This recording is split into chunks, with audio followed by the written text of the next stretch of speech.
So thank you very much, Stephen, for a kind introduction, and thanks for having me. Good morning to all of you. During the next 30 minutes, I would like to convey three key messages to you. First message is claims is extremely important for the success of every insurance company. Well, I guess all of you are claims experts, so I don't tell you anything new, but I hope at least that I can give you a few extra reasons why I think claims is so important. Secondly, claims management is changing, and it is changing dramatically. And last but not least, the importance of the human element in claims. So I hope, as I said, that I can convey those three messages to you. And in actual fact, since I said it all, I could stop here and wish all of you a nice conference. Thank you. But looking at your reaction, I think I haven't been doing my job here. So I think I need to work a little bit harder to convince you that those are the messages that I would like to take you home. Let me start with two very personal statements. Firstly, claims management for me is the most single important factor that drives sustainable customer loyalty. It's basically the moment of truth why a policyholder ultimately buys an insurance policy. We can make a true difference to the lives of our customers during the claims adjudication processes, and this is the moment where we can either create customers for life or adversaries for life. And the second personal statement from my side, I personally would always keep the core of my claims organization very tightly integrated in the core business of my insurance operation. I could imagine outsourcing certain functions, certain support functions, but that heart and soul, the brains behind claims, I would always try to keep very close because this is what drives your customer journey. This is what drives your customer experience. Secondly, you need to have an institutionalized feedback loop between claims, underwriting, pricing, and product development. So whatever you see in the field, you need to feed back to your product, to your underwriting functions, and take action on it. And last but not least, I truly believe that a good claims organization can easily improve your loss ratio by 1, 2, possibly even 3 percentage points. And this is not by underpaying claims. No, not at all.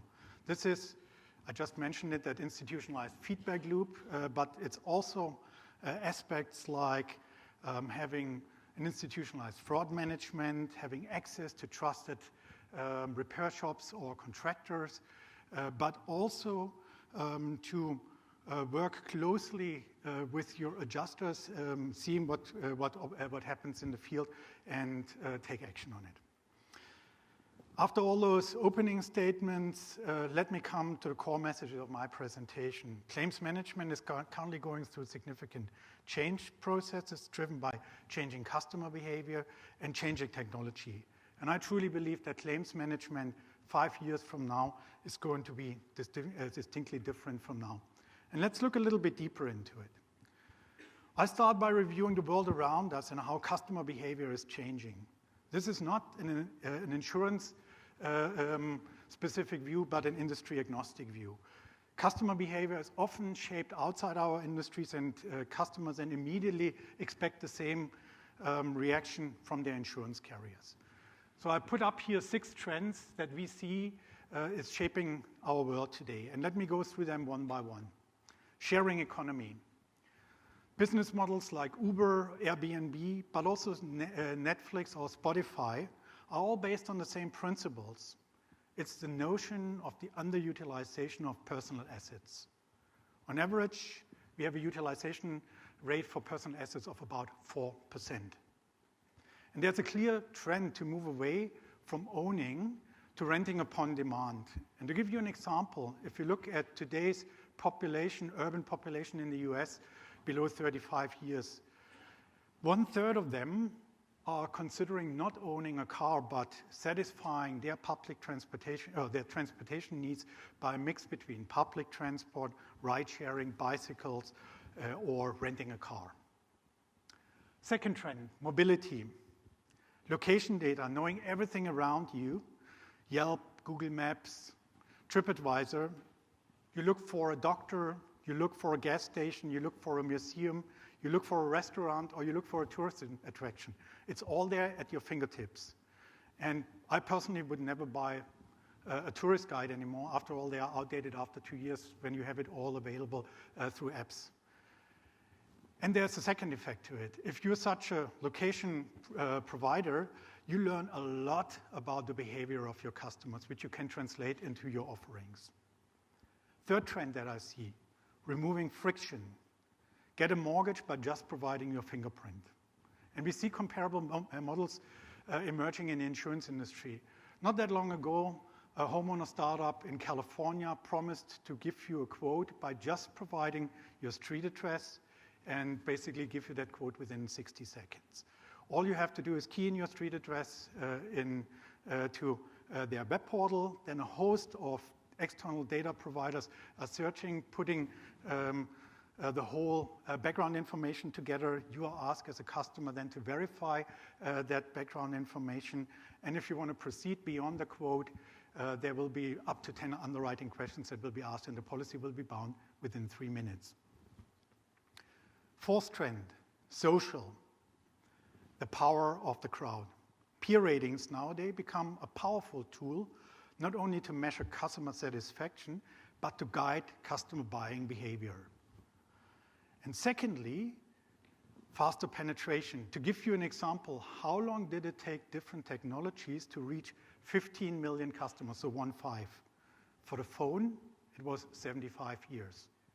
For the radio, 38 years. TV, 13 years.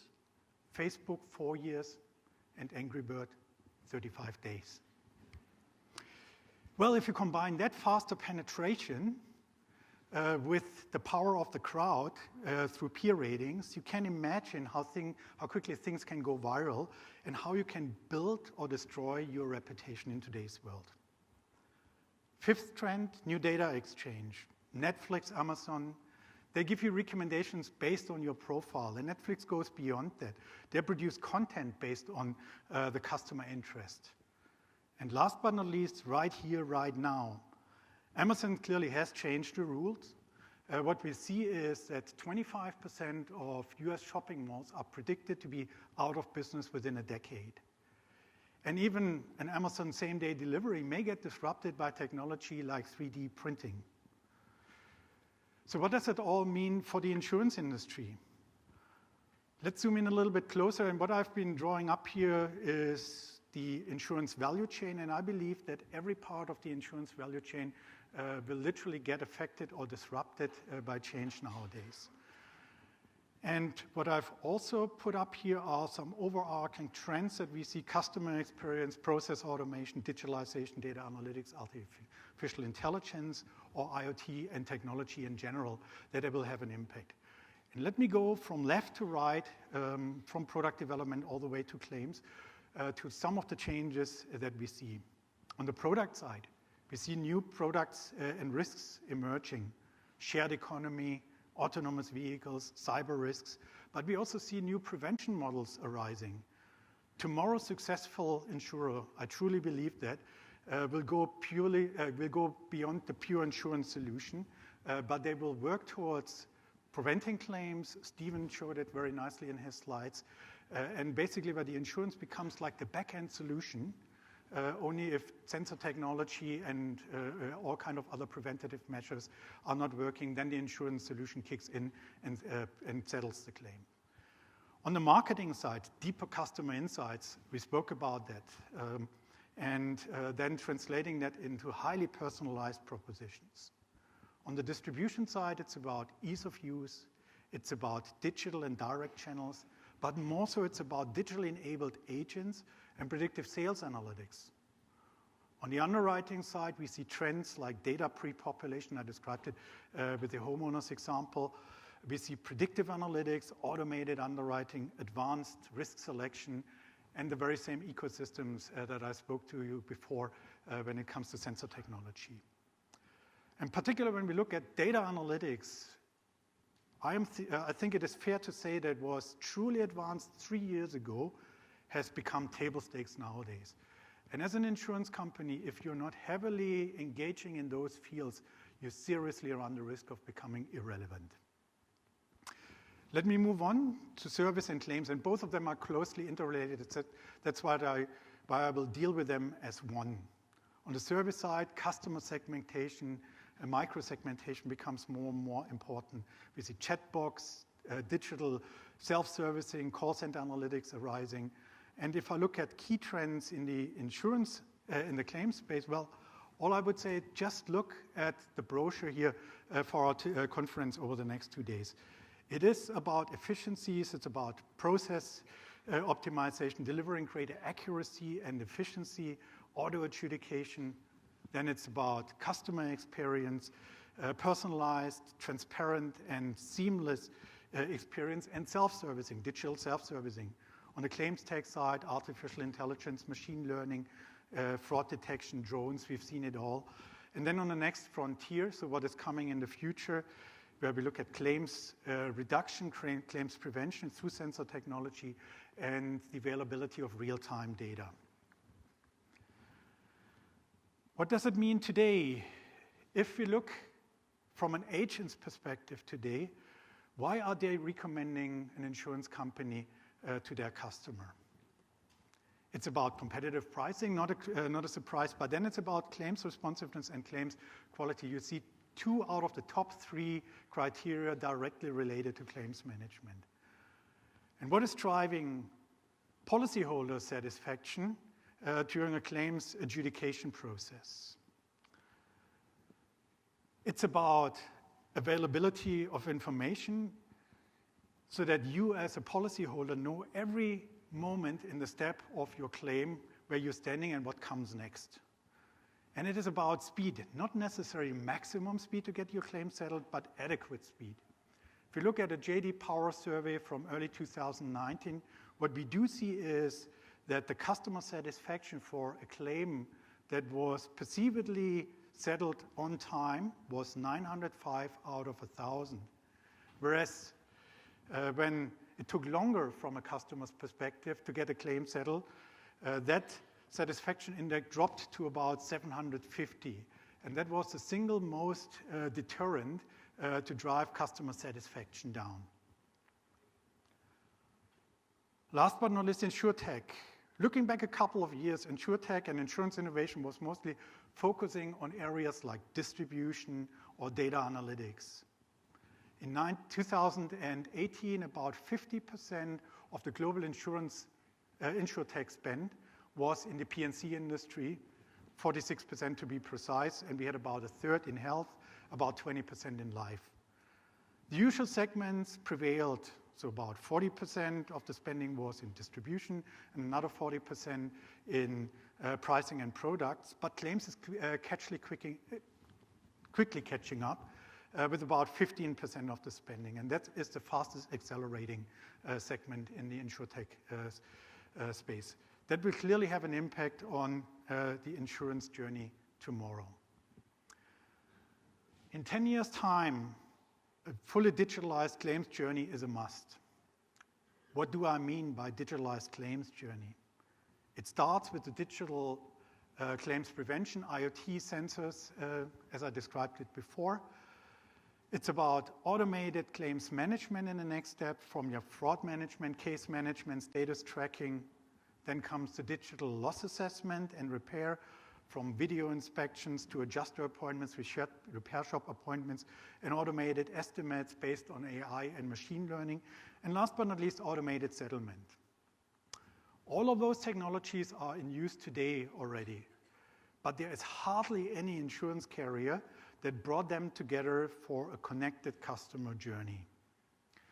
But be it as it may, ultimately, we need to give our customers a choice how they would like to interact with us. And let me give you an example. Today, about 2/3 of policyholders want to check their claim status digitally. At the same time, just slightly more than 10% of policyholders would like to report their claim digitally. Reporting a claim, depending on what claim it is, can be a highly personal matter. A matter that requires dialogue, a matter where the policyholder may have a lot of questions and where they would like to have the human interaction. This may or may not change in the future, but I truly believe that we need to give our customers the choice how they would like to interact with you. And let me close that slide with a very controversial statement from a recent McKinsey study. The 2018 levels of claims volume can be processed in 2030 with 70 to 90% fewer personnel. How does that make you feel? Are you getting uneasy or nervous about it? Hands up. Well, just a few of them. I have to admit, when I read that, it made my jaw drop. Do I believe that this is going to happen? I'm not too sure about it.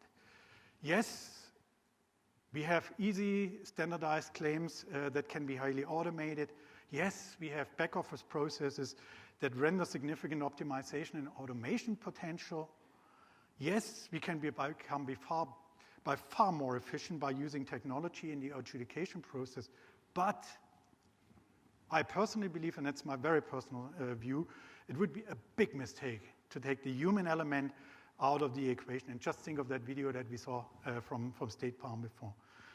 There are many claims in our industry that require that human element, the helping hand, particularly for major losses. If your whole house burned down, you need empathy, you need that human interaction to help you get your life back together. We are all gearing up for claims management tomorrow and lose a lot of technologies. At American Modern also, we are using several new technologies in our claims adjudication process, ranging from video inspections where the policyholder takes pictures or videos at their own leisure, or where they have at the same time in a live stream an expert sitting on the other side of the camera. I liked the comparison that one of our colleagues recently took by saying, well, we use our policyholders as our tripod, and that helps us to manage effective adjuster capacity and expertise allocation. We're using fast tracking, low touch, no touch, supported by AI, litigation prediction, claims estimation tools supported by AI and machine learning. We are looking for real-time feedback from our policyholders, and that's kind of my favorite, that we translate immediately in process redesign. We are working with drones, although I have to admit not particularly successfully, satellite aerial images. And let me present you one specific example from the field of aerial imagery that we at American Modern started using intensively during the 2018 hurricane season. We're working closely with our Global Munich Re Innovation Lab to develop that technology, and we also offer or consider offering it as a fee-based commercial service. What you see here on the right-hand side is a typical aerial image that is taken. What normally happens is there are commercial providers after major catastrophes that fly over the CAT area, take photographs, and make them available to whoever is interested in. And those photographs have a very high resolution, 7.5 centimeters pixel resolution. I would describe it this way: you can literally from the airplane see what someone has on his plate for dinner. And this resolution, those pictures are good enough, are strong enough to help you fully adjudicating your claims. During Hurricane Michael, we were able to analyze 700,000 plus buildings within 2 hours after the flyover. And on the left-hand side, you see a map that is produced where you see the different dots. Those are insured properties where we have involvement, and the different color codes show you the element of damage that we took from those photographs. In 45% of all cases, we were able to know that a property had a loss before we received the first notice of loss. And isn't that a great service where we can reach out to our policyholders whilst they are still evacuated and give them the thumbs up and say, your building is fine, or tell them you have a serious loss and we immediately organize temporary accommodation for you. And it helps us to effectively manage adjuster capacity, to settle claims faster and create a better customer experience. And let me illustrate that on the following example. If you have no damage, well, that's relatively easy. You don't need to do much. If you have some minor damage, as you would see in the red shaded area on the right-hand side, you don't necessarily need to send an adjuster out, because adjuster capacity after a CAT is a very precious thing that you have, and you should use it to the best of your possibilities. This is a claim that you can easily settle remotely. If I have some minor roof damage, you can also settle it remotely by an inside adjuster. If I have some major roof damage, this is where you would like to send your adjuster out to do a full-fledged adjudication on the ground. And if it's a total loss, well, you can basically pay out your full insurance policy limits. And let me close with a story where I think shows to me the importance of the human element. I think it will ultimately prevail in insurance. And this is the reason why I love to work in the insurance industry. And the story that I'm going to share with you taught me time and again how important empathy and taking care of people personally is. On 13th of September 2017, after Hurricane Harvey, I was riding along with Mark Hellion. You see the two of us standing on top of one of our insured properties in the Houston area. And we came to a mobile home park where we got a loss that was reported to us. An elderly lady with severely impaired eyesight suffered a loss on her mobile home, and she was telling us her story. So the water started rising, and at some stage she started realizing, oof, I need to leave here. And she had the choice of taking along either her pet animals, she had a dog and 2 cats, or her most important personal belongings. Ultimately, she settled for her dog, left the cats and the personal belongings behind. Miraculously, the cats survived. I don't know how, but they did it. So she was walking out. At that point in time, the water was at hip level. And while she was walking out of her mobile home park, water started rising up to chest level. And she already thought, oh no, I'm not going to make it out of here. Someone came along with a boat, rescued her. And after the water was receding, she returned back to her home. She had nowhere else to go and live there. And when we came along a couple of days later, and you all know that as claims expert, it was all moldy. Furniture, walls, everything was moldy. So it was very quickly clear that this is a total loss, but apart from that, it's also a significant health hazard to her. What made things more tricky is, since she lost everything, she couldn't, for instance, prove the title and so on and so forth. So we were able to arrange temporary accommodation for her on the spot, give her a cash advance, and sort things out with the title and got the ball rolling for a complete reinstatement of her property. Now, I was initially walking along with Mark, settling the claim, but after a while I gravitated outside and had a chat with her, and I had my own personal experience of undercover boss, where she was telling me, well, you're a kind of a funny assistant. In the beginning, you do the work, but then you're just taking a break and having a nice chat with me whilst your boss is doing all the work. So finally didn't tell her who I was. But what was nice in the end, when we were done, she really came over to us, took our hand and said, thank you very much for putting our lives together. And then she came and gave us a hug. And I think there's no more else to say. Thank you.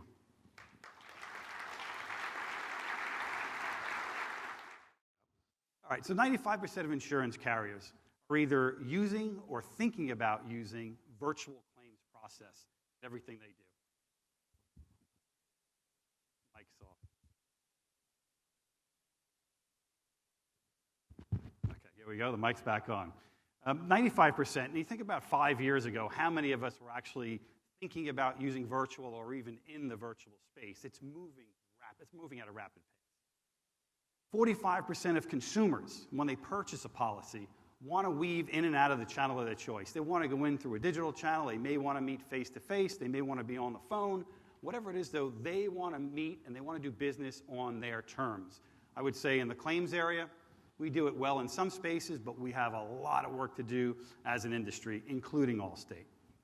And the last thing I want to hit on those quotes before we get into a discussion around how we mash digital into the claims process to make it easier for our customers and for our employees, is that CEOs, the vast majority of CEOs that are interviewed in this space, in the P&C space, are absolutely worried about this, not only the speed of technology, but how their individual organizations will be able to keep up with the speed of technology and the pace of change. And I will tell you that's something that keeps me up at night as well, because there are so many opportunities out there for us to ingest and put in our processes to make us more efficient as a company and more effective for our customers and our employees. And I think we're just seeing the tip of the iceberg. So what we're going to do this morning is I'm going to show you just a couple of examples of how we're thinking about that at Allstate. It's not necessarily the only way of doing it. It's one way, and hopefully that piques your interest and you can take some things back, because I truly do believe that as an industry, the quicker we move to a digitized, automated process, it's going to be better for all of us. Yes, we're all competitors in this room, but once we get vendors on the same page on how you deal virtually, it's going to make the road so much easier going for all of us as a system, as an industry.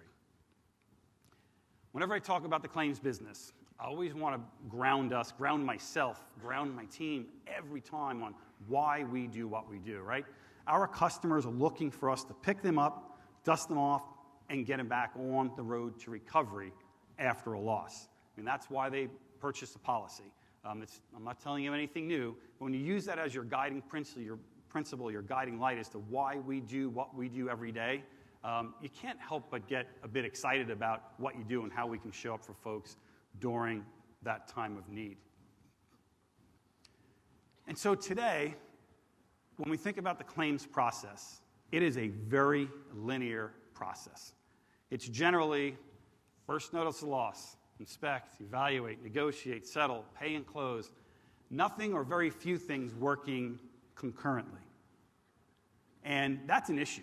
You think about how a customer wants to walk through a process. It's not that. They want to walk through it on their own terms, how they want to be dealt with, not about the insurance process, the heavy laden process that we had built.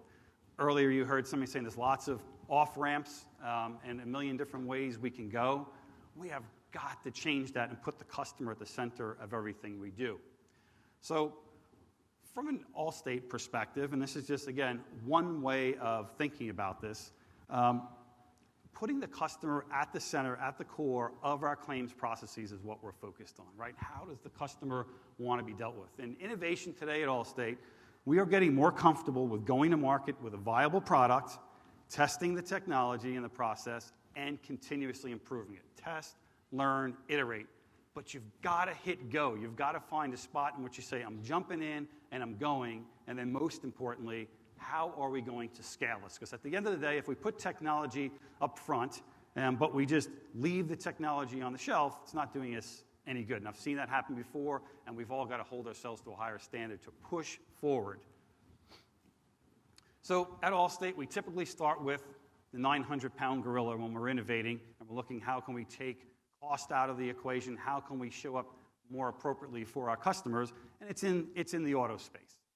And the two examples I'll use today to make it real is, number one, virtually, as we go into this space, how is the customer going to interface with us? How do they want to interface with us? How do we make it easy for employees to interface with us? We build it in the auto space, and then we look to how can we optimize the technology that we've put in place and go into other lines of business, such as property, which makes a lot of sense for all of us. We have a lot of waste in the property process as well. And so optimization of whatever that technology or process that you're putting in place is key to this whole piece. And give the customer choice on how they're going to deal with us, when and where they want to deal with us on their own terms. And so, as I said, I'm going to use two examples to bring this to life for all of you. The first one is around virtual estimating on the auto side. It's nothing new today. A few years ago, this might have been extremely new.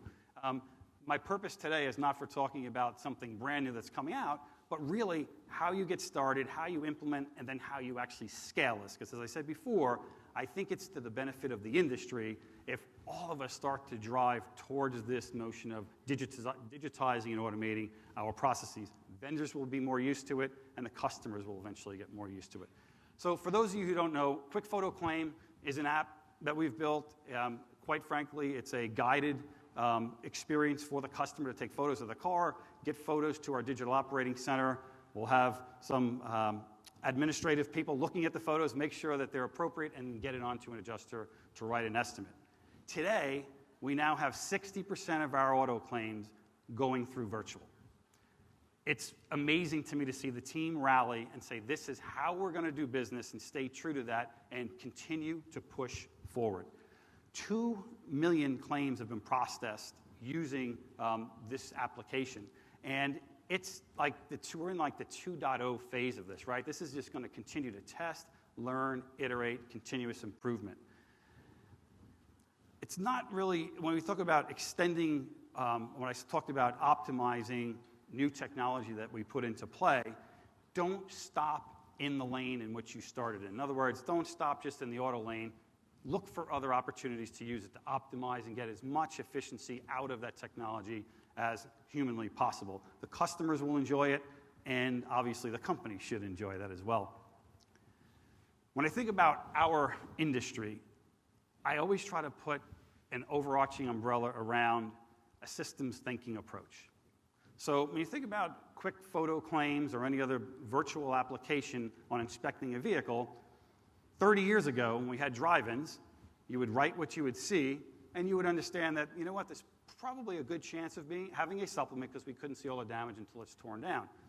Well, when we think about the digitization of what we do today in quick photo claims, think through the other end of that process of when there is a supplement, how do we keep that claim in the digital channel? How do we stop that claim from being popped out of the digital channel and going to voice? It's less efficient. And so on the scene comes something called Virtual Assist. And a Virtual Assist is an app that was developed, and it has an intelligent queuing and routing capability that allows a body shop, when they have when they have a supplement, to click on the app, and it serves up the next best available adjuster to start talking to them about that supplement. So what's better about that? Well, you think about the current process many times we go through is a shop has a supplement, they'll call up an adjuster, that adjuster's on the road, visiting with another customer, they play phone tag, 24, 48 hours later, maybe they're looking at the car. The car sits in the bay, is taking up space, the shop is not happy, the customer's not happy, we're incurring additional days of rental. But when you have Virtual Assist and you pop on the app, within seconds, somebody will answer that phone, begin a streaming video experience with the shop, and handle the supplement while you're on the phone in most cases. Literally turning this around within less than an hour instead of 24, 48, 72 hours. We have onboarded over 20,000 body shops across the country using this app today. I want to go back to the statement I made before. The quicker all of us, if we believe this is the way to go, is to get into that lane, the easier it's going to be for all of us from an implementation standpoint to get shops on board and understand why we're doing what we're doing, and it's the new way of doing business. So I would urge you, if you're thinking about it or you're dipping your toe in the water, hit go, press forward. We've also, as I said before, we want to optimize how we use technology and get in the property lane. We've onboarded 2,500 property contractors with the tool today. The tool started as a supplement tool. We've now found ways to say, on the property side, how do we use this on initial inspections in the home?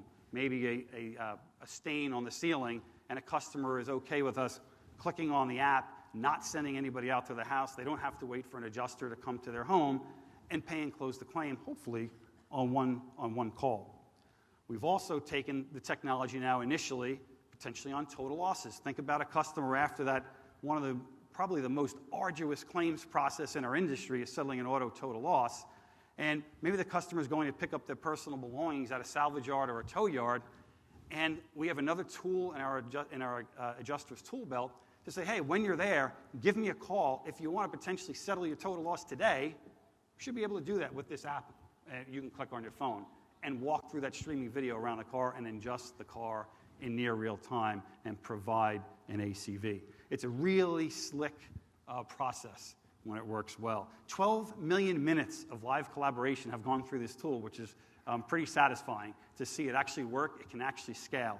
I know some of the startups are talking about, hey, we can have a minimal viable product, we get it out there, but then can you scale it? This has been scaled, and it's working well. So I always like to leave folks with a couple of thoughts around, and again, it's not rocket science, but how you can think about this in your own business, whether you are a startup or whether you are an insurer. And it is really critical that we push past implementation day. What do I mean by that? Lots of times we design great tech, or we purchase great tech. We try it out a little bit. It doesn't get great take rate, and we put it on the shelf and move on to something else. You have got to push past implementation day and look with a vision of scaling. Test, learn, iterate, get it into the process. There are going to be bumps along the way. We've all been in this industry probably a long time, some of us longer than others. But we've got to have the fortitude to stick with it and see it through to implementation. I'm not saying run something to ground that's going to be a failure, but there is a continuous improvement element at everything we do when we put in new tech or new process. Your team's going to be looking at you as we go through this, and we hit bumps in the road. You've got to have your game face on. You've got to be leading them through the fray sometimes when the tough days happen. It will pay off. The second, when we talk about a people-centric business, we can layer in all the tech and all the process in the world you want, but if it doesn't interface well with our people, none of it's going to work. It's going to fail. Designing with the customer in mind, UX, user experience, consistently on how we think about designing and implementing process and technology is going to be key, and it'll make the road a lot easier going for you and your team and your customers. And then third, or final, we also have to win on the employee experience. So Sean had said before, the employee experience can be no greater than the customer experience can be no greater than the employee experience. And I am a strong subscriber to that. If you make tech, you make process great to use for the customer, but arduous to use for your employees, forget about the take rate on it. And this is something that was a learning as we went through implementing Virtual Assist, on continually getting employees in with us to understand how can you best use this technology in conjunction with vendors. Getting vendors in that are going to be using the technology and say, how would you like to be dealt with while using this technology? It makes the going so much easier as you push past implementation day. And so again, just to wrap up,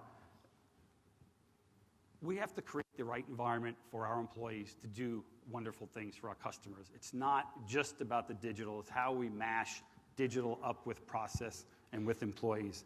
Continue to evolve alongside our customers, keeping the customer front and center 24/7, 365.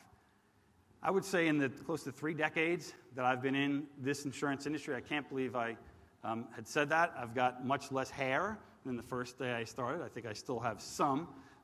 But we as an industry, I think, have never been more focused on serving customers well. Yes, some companies were hyper-focused on it, others maybe not so much. But I feel like as an industry, we are on the right path. All of us in this room truly are rallying around how do we pick people up, dust them off, get them on the road to recovery, and get them back on the road to recovery from a life perspective. So I hope you enjoy the rest of the conference today. I think we're going to have a panel next, and thanks for your time. Have a great day.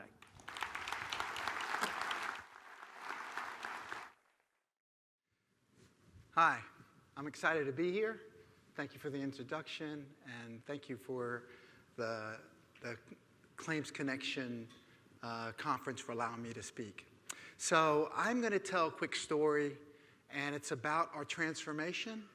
It's about how we were able to go through a large transformation and continue to engage the employees and come out the other side in a totally new operating model and a totally new way of thinking. So a little bit of background. So I was brought into the company about 5 years ago to assemble a team to walk us through that transformation. And we had to go, you heard some talk today about a road and being on a road. Well, we weren't on a road, we were a factory. And for the time that it was there, the factory, I think, served us, but times were changing. You could see the writing on the wall. And so we needed to go from a factory to an ecosystem. And to do that, we knew that we would have to change people, process, structure, technology, workflows, even how we measured work.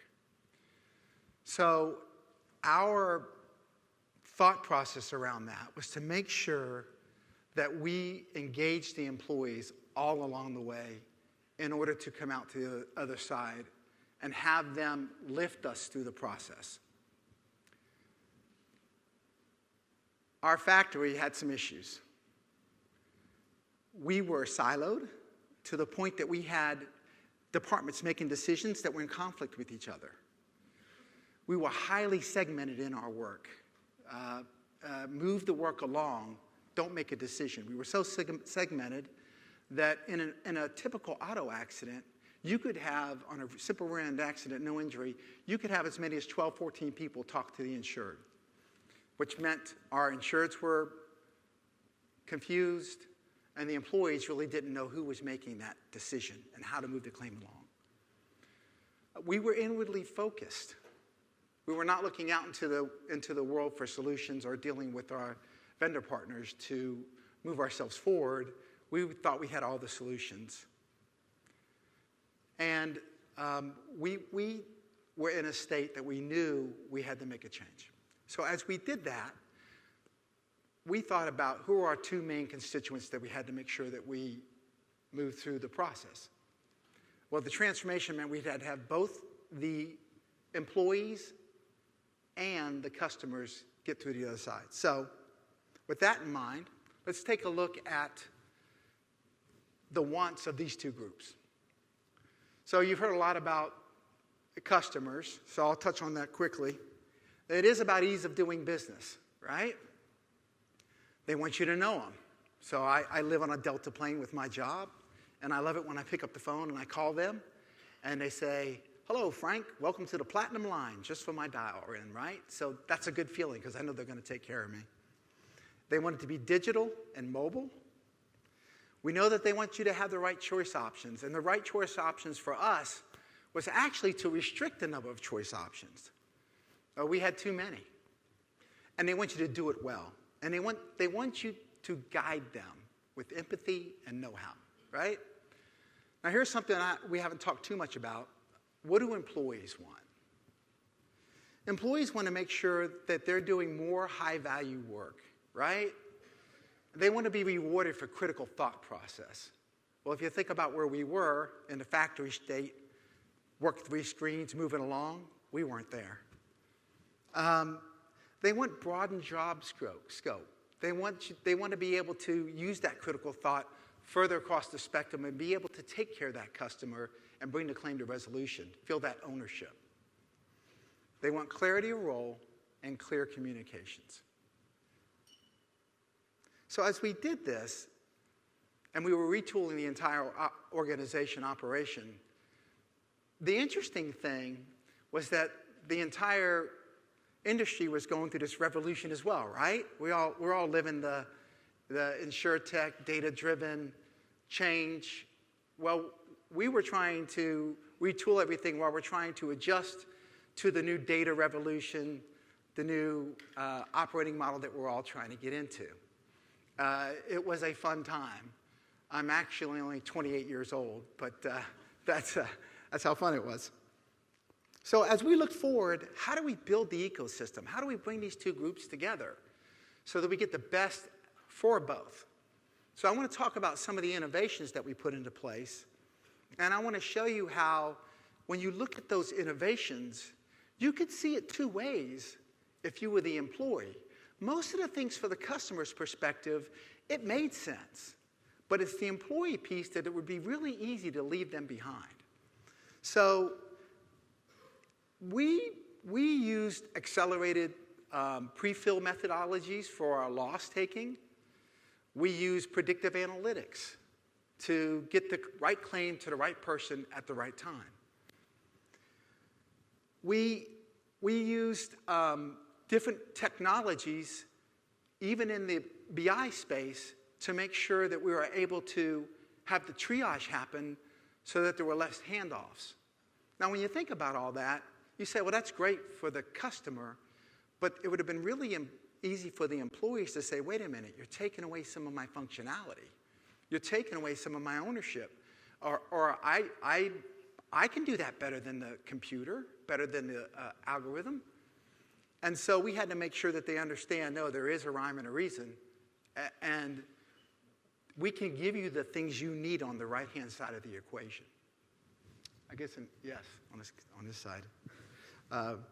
Anyway, so as we started to look at what we needed to change, we actually got to the point where we started looking ahead because the ecosystem started to work.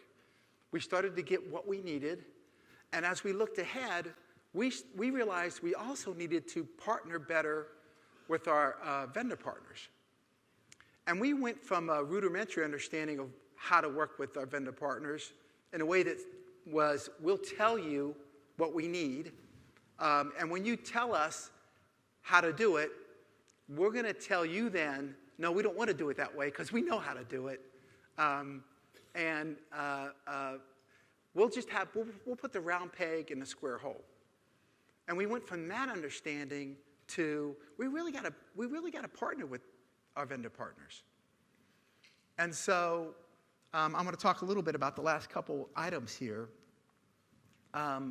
We actually are now beta testing and are at the forefront of a couple things. So we work with CCC to beta test and are now one of the first, I think the first company using their Smart Estimate product. And that Smart Estimate product, what it does is it allows us to, from a photo analytics with the photo app, to be able to take a picture. It comes through our photo process, and it is a shell of an estimate that's delivered to a claim rep. And they take that shell of an estimate, and they look at it, they make adjustments, they accept it, they approve it, and turn it around. It's a pretty big efficiency savings. So think about that experience and think about the claim rep. That could have been a train wreck, right? Because they could say, well, we see where this is going. But through the right methodology, which I'm going to lay out here in just a second, we're able to bring them along for the ride so that they see this as a win and not a negative. We're also using artificial intelligence for things like re-inspections. We used to go out and just do re-inspections, hope we get to a shop where it's the right car to see at the right time. Well, now we have predictive analytics that tell us, hey, wait a minute. This is seeing the estimates that are coming from our shops, our GRP network. These are the estimates that you need to go with a high probability. You need to be there and see this in person. And so it's triaged. And now we're able to go out and see the right cars at the right time. Again, that's taken away some of the control, some of the ownership, some of that variability from the claim rep, but it's also given them an experience of when they show up, they get to have higher value add experience. And so that was that's an important distinction. The last thing I'll say about it is we were able not only to do these things in a fashion that were individually considered, we laid them out in a way that stitched it all together. So now what we're able to do is first notice a loss. We're able to get the vehicle to the right person at the right time. We understand we can get the photo through the photo app. It comes across to us partially populated. We're able to turn it around quickly. We're able to get the person to the right shop through credentialing, and then get that person on the way with the right set of selections and get them back on the road much more quickly. We have less transfer amongst files amongst the departments. Our claim reps are happier. Our customers are happier. So how did we do it? Well, it's kind of funny. It's internally focused, and it's understanding this equation. So the first thing we did is we said we need a change model because we realized through past experiences that we weren't all that good at change. So we picked a change model. And I say to you, picking a change model, it may be more important than the one you choose. We picked that car. So what does a change model do for you? It gives you the ability to have a common vocabulary, to talk about change all the way through your management group and your employees.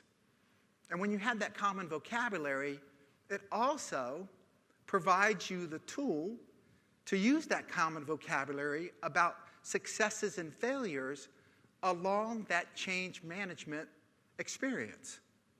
And if you pick a good change model and you use it properly, you'll know where did you fall down. And through an iterative process, you can get better at the change itself, and your people will recognize the inherent value to that and concern you have for them to bring them through in a better methodology. The second piece is a really strong communication plan. Our strong communication plan involved technology. So we use Workplace. Workplace it's Facebook for work. So I don't know how many of you guys have seen it or tried it. I was really skeptical when we were first talking about it. But here's where, this was the experience for me where it kind of jumped off the page. So what it does is, it really is Facebook for work. You can have sub-work groups. You can have, you can share information all up and down the continuum of the work chain within your organization. But when it really struck me was, I had a particular day, and we were in it for about 6 months. I had a particular day when a group in Hawaii did something really cool. And I was able to get on and post a note saying, hey, this was a great experience and a great outcome, and thank you, right? So the entire organization, I shouldn't say the entire organization, not everybody follows me, but there's enough that it got pinged around. On the same day, something cool happened in New York. And I was able to recognize that office for their operations. So think about the multiplicative value add of that ability. Also, it gives us the ability to have a two-way conversation. I've been asked tough questions in front of the entire organization. Why are we doing this? Is this the right sequence? And it gave us another opportunity to have conversations that everybody could see and everybody could understand. The other thing that's really important is we get data. We understand what's tracking, what people are looking at, what they're not looking at, what's resonating. That's just one piece of the equation. We also do regular publications. You guys probably all do this stuff too, right? This Week in Auto. What do you need to know? What do you need to do? What are we doing in innovation? What's next? We do town halls, skip levels, all those things. But the key is we really focus on trying to capture the data and understanding what's resonating and what's not. And then the last piece is, of course, we have internal measurements of employee satisfaction, and we get information from that. Because more important maybe than a score of that satisfaction is the text box that they fill out. It's just the one question: would you recommend us to a friend? But we really push hard for participation and put something in there. So again, it's data analytics. We do the word cloud. We look for sentiment analysis. We look for things that we can fix. And then we go fix them. And that builds credibility. From an external perspective, for our customers, all these things, you can see how inherently they would add to the value of the experience. But we capture that. And we have internal and external captures of our CSS, customer service scores, indexes. And that's on an ENPS level as well. So when we brought all this together, how did it work? So I'm going to show you a really simple slide. So the big blue background is our employee engagement. The red dots is a linear depiction of our internal customer satisfaction scores for our customers. And then we have an external view of what are our customers thinking about us from a customer satisfaction perspective. So it's not perfect, but when we put this thing in place at the end of 16, mid-16, and really had our entire organization going through it, having the new model, the new structure, the new awareness, communication plans and such, at the beginning of, right there at the beginning of 17, we liked the result. It shows that we were able to take a 4,500 person organization, an auto claims, and take them through this complex technology-driven, change your world, what you do, how you measure work, what the outcomes look like, and take them through to the other side, and then hear the message of the things you said you wanted. This could feel disruptive, but here's how we're giving it to you. Along the lines, we also had to make sure we were stretching capabilities, skill sets, making sure all those processes in place revealed how we were getting them through now and into the future. And then, of course, our customer sat, we figured that would come along, right? We knew that the customers would enjoy this journey and would appreciate what we've done. So that's my simple story of how we went from where we were to where we are. And I hope it helps some of you, and I appreciate it. And I appreciate your time and look forward to having the chat and hearing about your questions in the panel. Thank you.